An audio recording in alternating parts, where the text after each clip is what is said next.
Imagine if the ordinary tree in your backyard transformed into a giant living creature.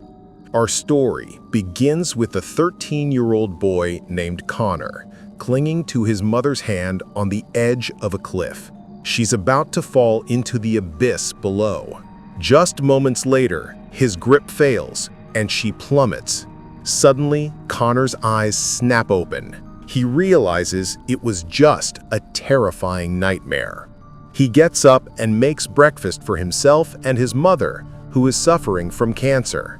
She reassures him that the doctors are starting a new chemotherapy treatment and she'll be better soon. In the meantime, Conor's grandmother will come to stay and look after him, but Conor doesn't have a close relationship with her. At school, a bully named Harry stares him down, and after the final bell, he savagely beats him up. That night, as Conor is sleeping, the clock strikes 12:07. He's awakened by thunderous noises from outside. He looks out his window and sees the yew tree behind his house has transformed into a monstrous creature. Conor tells it to go away, but the monster says that Conor is the one who called him and he must listen. The monster explains that it will return and tell him 3 stories. After the 3rd story, Conor must tell the monster a 4th tale, his own true story, a truth that Conor is terrified to admit, even to himself. Suddenly, Conor finds himself back in his room, which is now covered in yew tree leaves. Seeing the leaves, he knows that what he experienced was not just a dream. The next morning, his grandmother arrives, but Conor tells her to go back home. He's convinced that his mother's treatment will work and she'll be fine soon. Since there's no one to look after him at home, Conor has to go live with his grandmother. She sternly warns him not to touch anything in her pristine house. Soon after, Conor's father arrives to take him to a restaurant. His dad now has a new wife and daughter in America, and Conor misses him deeply. He hates living with his grandmother and begs his father to let him come to America just to get away from her. That night at 12:07, the monster appears in the living room once again. It was time for the 2nd tale. The monster transports them back 150 years to a time when new science was replacing old folk remedies. An old apothecary who made medicines from herbs lived in a village. People no longer wanted his bitter, old-fashioned remedies and treated him poorly. Near the apothecary's home stood a church, next to the ancient yew tree. The apothecary wanted to cut down the tree to make powerful medicines, but the parson of the church refused. The parson wanted to free his village from old superstitions and delivered powerful sermons against the apothecary. But one day, the 2 daughters of the parson became ill to death, and no modern doctor could cure them. Desperate, the parson went to the apothecary for help, but the apothecary refused. He said, "You denied me the one tree that could have healed many. You turned everyone against me and ruined me. I am not a good enough man to help you now."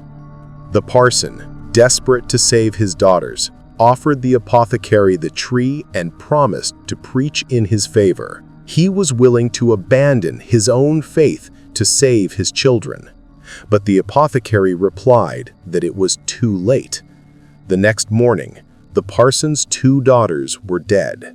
That night, the yew tree transformed into the monster again. Conor expected it to punish the selfish apothecary. Instead, the monster began to destroy the parson's house. The monster explained that the apothecary, despite being greedy and ill-tempered, was a healer. The parson, however, was a man of belief. He let his personal fear destroy the faith that so many people had placed in him. If he had just given up the tree earlier, countless lives could have been saved. Fueled by rage, Conor joins the monster in destroying the house. But when he snaps back to reality, he realizes he hasn't been destroying the Parsons house. He's completely destroyed his grandmother's pristine living room. This was no dream. The destruction was real. When his grandmother returns, she's so shocked she can't speak. In a silent rage, she smashes the last remaining undamaged item, but says nothing to Conor.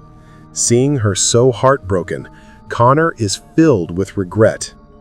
The next morning, his father tells him that his grandma is at the hospital with his mom. Conor asks if he'll be punished for breaking everything, but his father says there's no point in punishment because it wouldn't make a difference anyway. The next day at school, Harry approaches Conor but stops short. Conor visits his mom in the hospital. She's much weaker now. She tells him that her new treatment will be made from the bark of a yew tree, and this time she's sure it will work. That night, Conor waits until 12:07. He runs to the garden and calls for the tree, and the monster appears. Conor asks if his mother will be okay, but the monster has no answer. It says Conor is not yet ready for the third story and reminds him that afterwards he must tell his own story. Later, he has the same nightmare again. His mother's hand slips and she falls into the abyss. Days pass and the monster doesn't return. At school, Harry continues to bother him, but one day, at 12:06 p.m., Harry tells Conor that he will no longer bother him.